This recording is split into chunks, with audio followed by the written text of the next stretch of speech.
আর দিদিকে আমি বিধানসভাতে অনেকদিন দেখছি, অমায়িক মানুষ, ভালো মানুষ। আমি এইসব জায়গাতে উন্নতি করতে সময় লাগে, বললেই সঙ্গে সঙ্গে তা হয় না, কিন্তু উনি চেষ্টা করছেন।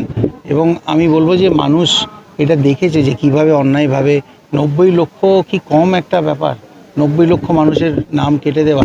আমি পরশুদিন করণ থাপার, খুব নামকরা একজন জার্নালিস্ট, ওনার একটা ইন্টারভিউ আমি ইলেকশন কমিশনারের পুরো প্রাক্তন ইলেকশন কমিশনারের সঙ্গে ইন্টারভিউ দেখছিলাম। উনি বলছিলেন যে 30 লক্ষর বেশি ভোটারের যদি অ্যাডজুডিকেশনই না হয়ে থাকে, যে তাদের না ভোট দিতে পারবে কি না পারবে এই নির্ণয় যদি না হয়ে থাকে, এটা যদি আমরা না করতে পারি, তাহলে ভোট করার মানে কি? ভোট পেছিয়ে দিন। ভোট কেন করবেন আপনি? যারা লেজিটিমেট ভোটার, এই লজিক্যাল ডিসক্রিপেন্সি এটা সেটা বলে 90 লক্ষ ভোটার, এবং এটা বিহারেও করেছে, আমি বম্বেতেও এটা চোখে দেখেছি করতে, কীভাবে ভোটের ঠিক 7 মাস আগে হঠাৎ 4 লক্ষ ভোটার বেড়ে গেছিল। তো এই পুরো ভারতবর্ষে যদি আপনি দেখেন, এর বিরুদ্ধে সবচেয়ে বেশি লড়েছেন কিন্তু দিদি। এবং এপিক নাম্বার দিলে 3-4টে আলাদা আলাদা রাজ্যে তাদেরকে খুঁজে পাওয়া যাচ্ছে, এইসব ব্যাপারগুলো প্রথম রেড ফ্ল্যাগ কিন্তু দিদি রেজ করেছেন।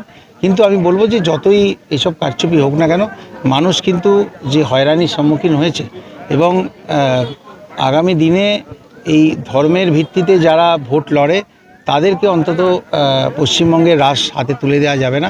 এটা ওরা আগেও বুঝেছে, এখনও বুঝতে পারবে। 21 সালে যখন আমি ওদিকে ছিলাম, তখন ওয়েস্টিন হোটেলে এই আমাদের কৈলাস বিজয়বেগী ছিলেন, অমিত শাহ এবং নাড্ডাজির সামনে দুজন মানুষ বলেছিল যে আপনাদেরকে বাজে কথা বলা হচ্ছে, যে গ্রাউন্ড লেভেলে কার্যকর্তাদের সঙ্গে মানুষের কোনো যোগাযোগই নেই, এরা 70 থেকে 80-র বেশি কিন্তু সিট জিততে পারবেন না।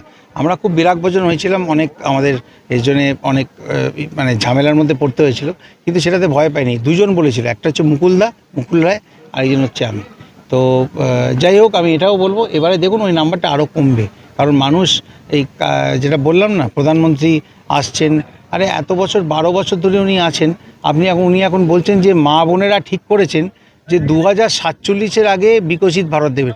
2047? কে বলেছে 2047-এ কে থাকবে?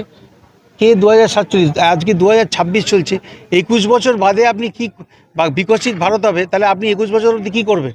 12 বছর আপনি কী করেছেন যে 2047 অবধি আপনি নিজেই ঠিক করে দিলেন যে গোলপোস্টটাকে পেঁচিয়ে দেবেন? মোহনবাগান মাঠ থেকে ইস্টবেঙ্গল মাঠে আপনি গোলপোস্ট ছেঁকে দেবেন, মোহনবাগান মাঠের প্লেয়াররা ইস্টবেঙ্গলে গিয়ে গোল করবে। অত সোজা নাকি? মানুষ বোকা নয়। তো এটা আমি বলবো, পশ্চিমবঙ্গের ক্ষেত্রে গুজরাটের হাতে রিমোট কন্ট্রোল তুলে দেওয়া হবে না, এটাই বলবো। একদিকে